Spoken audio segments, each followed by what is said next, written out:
Mais uma polêmica na disputa pela licitação do Maracanã. Temos novidades também no Brasileirão. Tem jogador encaminhando a sua saída do Fluminense e notícias oficiais trazidas pelo clube para você nessa manhã de quarta-feira. Então seja muito bem-vindo aqui à Central Fluminense. Fica comigo até o final desse vídeo. Depois da vinheta, a gente começa com as notícias.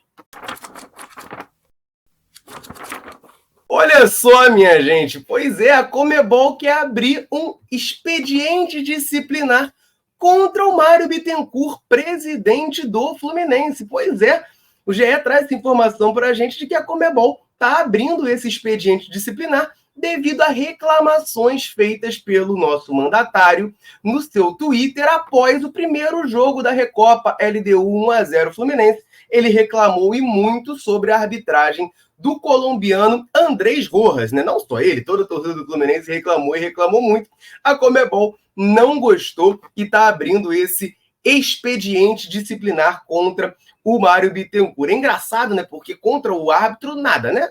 Contra o árbitro, nada, tá tudo certo, tudo bem, você tem que ser roubado e tem que ficar em silêncio, né? A Conmebol é completamente inacreditável, né? Enfim, isso aqui não faz o menor sentido. O Fluminense foi claramente prejudicado nesse jogo, vale lembrar, né? O Germancano sofre um pênalti que não é marcado pelo juiz, o VAR chama, o VAR viu e chamou. O pênalti não foi marcado pelo juiz, mesmo vendo no vídeo. Era para ter marcado o pênalti, expulsado o jogador da LDU. O juiz não fez nada, fez vista grossa. E no final do jogo, ele dá vantagem num cruzamento na área. O jogador da LDU finaliza para fora. Ele anula a vantagem, ele volta, marca uma falta. E nessa falta sai o gol da LDU 1-0. Enfim, fomos campeões da Recopa, isso acabou não nos atrapalhando em nada, mas chega a ser cômico, né? A Conmebol agora abrindo esse expediente disciplinar contra o presidente Mário Bittencourt por ter reclamado de ter sido assaltado, né? Pô, você agora tem que ser roubado, tem que ficar em silêncio. Cara, a Conmebol é realmente uma piada, a Conmebol é realmente uma várzea, gente. Mudando de competição agora, saindo de Conmebol, indo para a CBF, indo para o Campeonato Brasileiro, temos novidades e mudanças para a edição de 2024 do torneio. Os clubes, de maneira unânime, decidiram aumentar o limite de estrangeiros permitidos por partida. Por muitos anos no futebol brasileiro, eram no máximo 5 estrangeiros permitidos por jogo. Esse número já havia sido aumentado para 7 estrangeiros, e no ano de 2024 vão passar a ser 9 estrangeiros permitidos por equipe. Tá? Vale lembrar que isso foi uma decisão aprovada de maneira unânime pelos clubes, ou seja, é uma demanda das equipes, embora eu, particularmente, dando a minha opinião aqui, claro, vou querer que você dê a sua opinião também aqui no chat, não gosto muito dessa ideia não, tá? Acho que 7, por exemplo, que já era o número de estrangeiros, já é um número muito bom. Pô, você vai botar também, daqui a pouco o Campeonato Brasileiro não vai ter mais jogador brasileiro. Eu tô falando igual aqueles treinadores, né, que reclamam de técnico estrangeiro. Mas, gente, peraí, né? Assim, já tem... Cara, não é como se fosse um limite muito restritivo. Agora, 9, você pode jogar com um time titular quase todo de jogadores estrangeiros. Eu não gosto muito dessa ideia, não. Enfim, acho que vai mudar pouco, né? Já tem bastante estrangeiro aqui no futebol brasileiro. Não vejo esse aumento tão grande, porque o futebol brasileiro, a gente sabe, né? Com toda a humildade aqui, que é o melhor da América do Sul. Os jogadores brasileiros, em geral, são os melhores da América do Sul, embora haja, assim, muito talento, tá? Nos nossos países vizinhos. Mas, enfim, tá aí, né? Vão mudar, vão subir para 9. Não gostei muito dessa ideia. Mais uma outra mudança que vai ter no Brasileirão, essa sim eu já acho boa, tá? A partir de 2024, os times que mandam jogos em gramados sintéticos serão obrigados a liberar o seu estádio um dia antes, para que o clube adversário faça um reconhecimento do gramado e um treino ali na sua grama sintética antes do jogo, né? A informação do GE dá conta de que o Conselho Nacional de Clubes deve analisar, né, alguns estudos sobre padronização dos gramados, já que muitas equipes são contra o uso da grama sintética, ao passo que outras utilizam desse expediente. Não, o Fluminense é um dos clubes que luta muito contra a grama sintética, é a favor totalmente da grama natural, e tem muito aquela alegação, né, de que a grama sintética acaba causando mais lesões, etc. e tal. Então, a CBF, para tentar resolver essa questão, agora obriga os clubes que têm gramado sintético a abrir o seu estádio para reconhecimento do gramado um dia antes e liberar também para que o clube adversário faça um treino nesse gramado sintético. Acho que pode dar uma melhoradinha, mas a questão maior é de padronização, né? Eu até sou favorável à grama natural, mas a questão tem que ser uma grama natural bem cuidada, né? Não adianta falar, não, minha grama é natural, e ser uma grama toda esburacada, todo ferrado, o gramado todo ferrado. Aí realmente não tem como ter o espetáculo, ter o bom futebol. É até ruim para a integridade física dos jogadores, né? A gente está em 2024, gente. A tecnologia evoluiu a ponto de que os clubes têm essa obrigação, ao meu ver, então eu coloco dessa maneira, ter essa obrigação de ter gramados em condições, né? Se os clubes da Série A não conseguem ter gramados em condições, realmente é complicado, né? Enfim, prosseguindo aqui, o Renan Moura, lá da Rádio Globo, traz uma informação importante sobre outra mudança também no Brasileirão de 2024, né? Assim como no ano passado, vai ter interrupção nas datas FIFA das eliminatórias no Brasileirão, né? Então, semana de data FIFA não vai ter jogo. Só que a gente lembra muito bem, né? O Fluminense ano passado sofreu, vamos botar dessa maneira, com as convocações de André, Nino e John Arias. Muitas vezes não tem jogo na data FIFA, mas eles botam a partida do Brasil, por exemplo, é na quarta-feira e o Fluminense joga na quinta.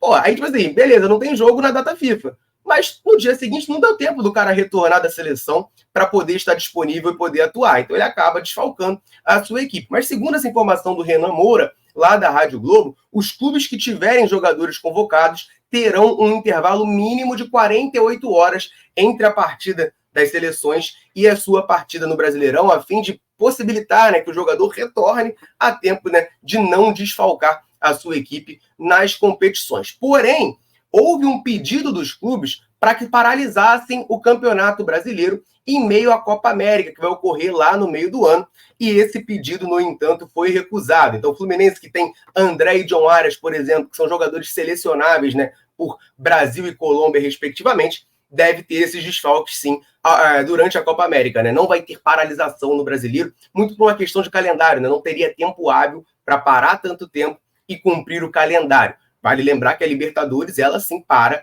durante a Copa América, mas o Brasileirão vai prosseguir normalmente.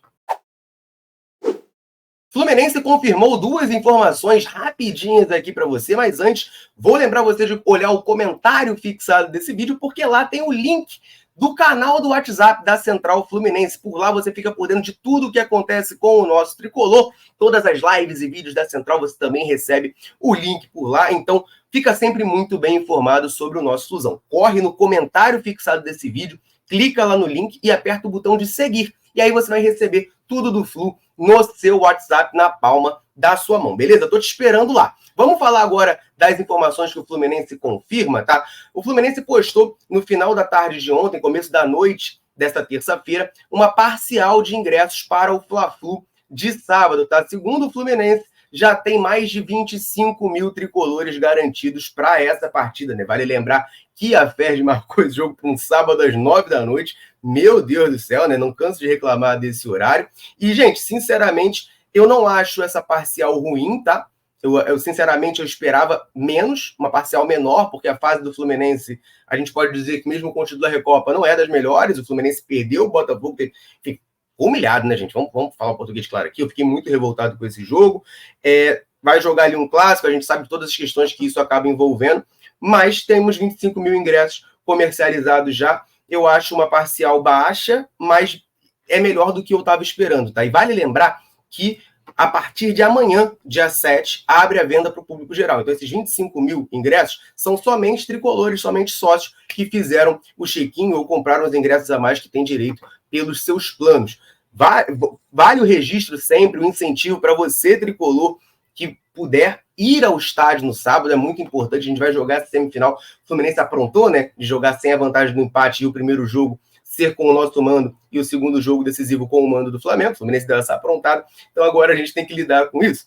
Vamos empurrar o Fluminense rumo a um bom resultado nesse primeiro jogo, voltar a vencer clássicos, né? São 11 clássicos sem vencer, a gente precisa voltar a vencer clássicos e precisa também encher esse estádio, né? A gente precisa ter maioria nesse jogo. Então, você, tricolor, sócio do Fluminense, compre seu ingresso, tá? Compre todos os ingressos que você puder comprar, vá ao Maracanã para a gente ter maioria nesse primeiro jogo, porque a gente sabe que no jogo seguinte, né? O jogo decisivo, a partida de volta dessa semifinal, vai ser com o mando do Flamengo, e assim como o Fluminense abre antes para os seus sócios, o Flamengo também vai abrir antes para os seus sócios, e eles devem pegar norte, leste e oeste inteira para eles, deixando somente a sul. A gente tem que fazer a mesma coisa nesse jogo, deixa só a norte para os caras e vamos empurrar o Fluminense com o Maracanã lotado de tricolores. Outra informação que o Fluminense confirma oficialmente, fizemos vídeo ontem falando sobre isso, é sobre o Douglas Costa, né? O Douglas Costa, de fato, tem uma lesão na coxa direita, né? O Fluminense posta que o jogador sentiu dores na coxa direita na partida contra o Botafogo e após exame realizado na terça-feira, também conhecido como ontem, foi constatada uma lesão anterior da coxa direita. E o jogador já está sendo, já iniciou o tratamento lá no CT. A gente falou aqui, né, da informação do Vitor Lessa, de que muito dificilmente o Douglas Costa teria condição de atuar nesse primeiro jogo da semifinal contra o Flamengo. E aí a questão dele jogar o jogo da volta, né, no próximo domingo, dia 17, vai depender muito do grau da lesão e também da recuperação do jogador, né? Como é que ele vai evoluir nos trabalhos ali de recuperação para ficar apto ou não. Mas está aí o Fluminense confirmando oficialmente lesão do atacante Douglas Costa. Tem jogador de saída do Fluminense, eu vou falar bastante sobre isso, mas antes eu quero rapidinho aproveitar para dar uma moral para a galera que está sempre ligada aqui na Central, sempre nos dando moral. Em todo vídeo eu convido você que está aí nos assistindo a deixar um comentário aqui embaixo, nos contando o seu nome e de onde você nos assiste. A gente gosta muito de saber até onde a Central Fluminense alcança nesse mundão gigantesco, e a galera chega junto, deixa o comentário, bota o nomezinho e de onde nos assiste. A gente sempre que pode vem aqui e manda aquele abraço. Nesse vídeo aqui, então, eu quero mandar um abraço pro Assis, que está assistindo a Central lá de Manaus, pro Manuel Caetano, de Natividade, aqui no estado do Rio de Janeiro, pro Marcos Afonso, também aqui do Rio de Janeiro, pro Dirceu, de Lusiânia, em Goiás, pro Elias e pra Heloísa, né, família tricolor lá de Justimeira, no Mato Grosso, pro Delmiro Gil, de Minasul, em Goiás, pro Lauderan, do Distrito Federal, para o Jorge de Florianópolis, para o Marcos de São Gonçalo. Um abraço para a galera e o convite, claro, para você que está aí nos assistindo. Quer um abraço, um salve, citando o seu nome em algum vídeo da Central? Comenta aqui embaixo o seu nomezinho e de onde você está nos assistindo. Combinado? Então vamos falar de saída de jogador do Fluminense, porque o GE traz uma atualização da situação do David Braz, zagueiro do Fluminense. Vamos fazer uma rápida retrospectiva aqui da situação do David Braz. Ontem gravei um vídeo aqui falando da informação do jornalista Alessandro Matias, pernambucano, jornalista pernambucano, que falou que o David Braz estava na mira do Sport Clube do Recife, que vai jogar a Série B em 2024. Então, o Sport interessado na contratação do David Braz. Depois o GE trouxe uma apuração de que, por mais que o Sport tivesse interesse sim no David Braz, né, as conversas acabaram não avançando e não havia negociação. Só que depois disso, o cenário mudou. O próprio GE traz uma informação diferente, de que o David Braz está negociando uma rescisão contratual com o Fluminense para assinar e acertar com o Sport Clube do Recife. A matéria do GE traz para a gente que o zagueiro David Braz, né, apesar de ter contrato até junho com o Fluminense e ter uma cláusula contratual que possibilitaria uma renovação por mais uma temporada, prefere sair do Fluminense porque ele quer atuar mais e ver com bons olhos uma ida para o Sport na Série B. Gente, eu vou falar aqui a minha opinião, falei um pouquinho disso no vídeo de ontem, repito aqui hoje, tá? Eu acho que para todo mundo é o melhor cenário. A saída do David Braz é o certo mesmo, ele já está com 36 anos, ele já está com questões físicas, já não está conseguindo render tanto dentro de campo. É um zagueiro que eu particularmente gosto, mas a idade bateu, fisicamente o cara já não está mais tão bem, não está conseguindo estar no nível do Fluminense. Então eu acho tudo bem, assim, faz parte do Fluminense liberar o David Braz, ele ir para o Sport, eu acho que é bom para todo mundo. Só que tem dois fatores que me incomodam nisso tudo. Primeiro, a condução desse processo pelo Fluminense. Cara, a gente falou aqui já algumas vezes, teve essa informação de que o David Braz estava treinando em separado do elenco do Fluminense. Ele e o Johnny, né? O Johnny já saiu do Fluminense e ele também, além de outros jogadores, né, que são ali aquela turma que jogou o começo do Carioca com o Marcão, mas que não está sendo aproveitada pelo Fernando Diniz. Eu não gosto da ideia do jogador treinar em separado. Ainda mais um cara como o David Braz, que até onde a gente sabe, não sempre respeitou o clube, é uma liderança do elenco, não tem por que afastá-lo. Você pode querer negociar, você pode querer liberar, mas treinar em separado do elenco, eu não entendo, assim, não gosto muito dessa questão, não. E a outra parada é assim, né? Tem aquela discussão já clássica, né? Pô, será que o David Braz é pior do que o Marlon e que o Antônio Carlos? Eu tenho minhas dúvidas, para ser muito sincero, mas que se considere o David Braz pior do que esses dois.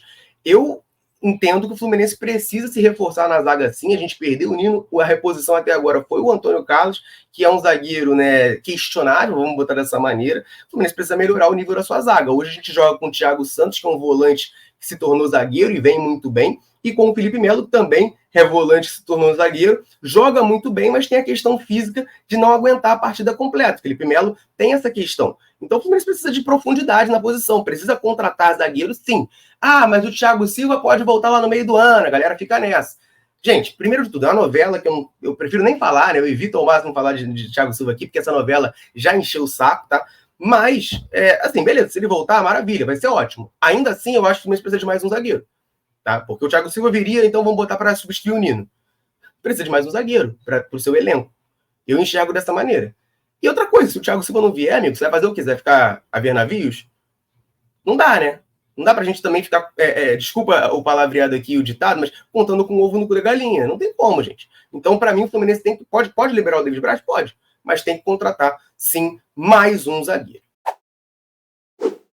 E tá tendo polêmica lá na licitação do Maracanã, minha gente. Essa novelinha não para, o processo tá rolando e houve a abertura das propostas técnicas enviadas pelos consórcios que estão disputando essa licitação, né? Vale lembrar que existem 3 concorrentes. Um é o consórcio Fla-Flu, com Flamengo e Fluminense, obviamente, né? O nome já diz, em parceria, querendo continuar na administração do estádio. Tem também o consórcio Maracanã para Todos, né? Que é do Vasco e da W Torre, que é uma construtora, em parceria, visando administrar o Maracanã, e também o consórcio RNGD, que é da Arena 360, administradora do Mané Garrincha, em Brasília.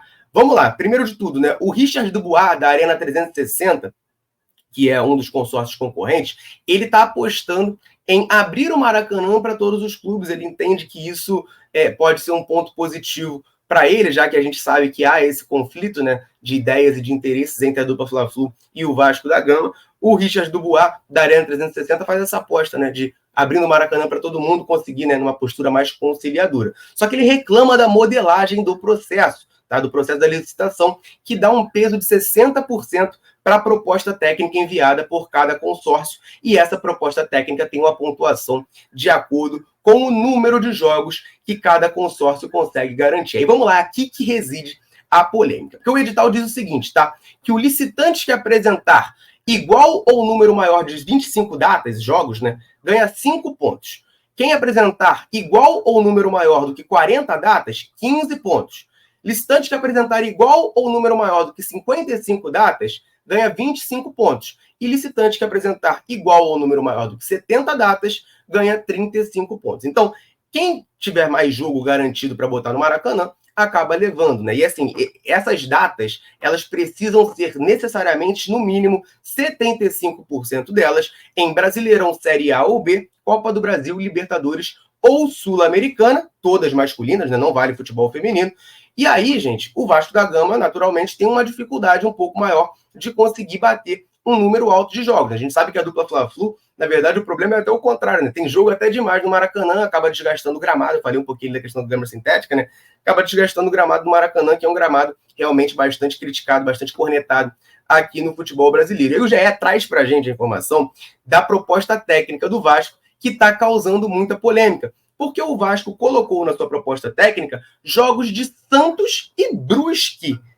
Pois é, como jogos garantidos, tá? A informação do GE é de que o Vasco procurou a diretoria do Brusque no início de dezembro e o clube catarinense assinou uma carta de intenção de realizar 5 jogos no Maracanã, já que o seu estádio lá em Santa Catarina está em reforma. E aí, essa é uma manobra, vamos botar dessa maneira, né, que o Vasco tenta para conseguir aumentar a pontuação da sua proposta técnica, e isso está causando muita polêmica, muito incômodo. O Flamengo, né, um dos representantes do consórcio Fla-Flu, através do Rodrigo Duns, que é o seu vice jurídico, já informou que vai buscar a impugnação desse item da proposta, caso o governo não reprove esse ponto, libere o Vasco, então, colocar partidas do Brusque e do Santos como partidas garantidas, né, para sua licitação do Maracanã. Enfim, tá rolando essa polêmica, né? Vamos ver até onde isso vai. É uma pena o Maracanã ficar no meio desse imbróglio todo, né? Os clubes não conseguem se entender. Eu entendo que o consórcio Fla-Flu não está errado, eles botam dinheiro no Maracanã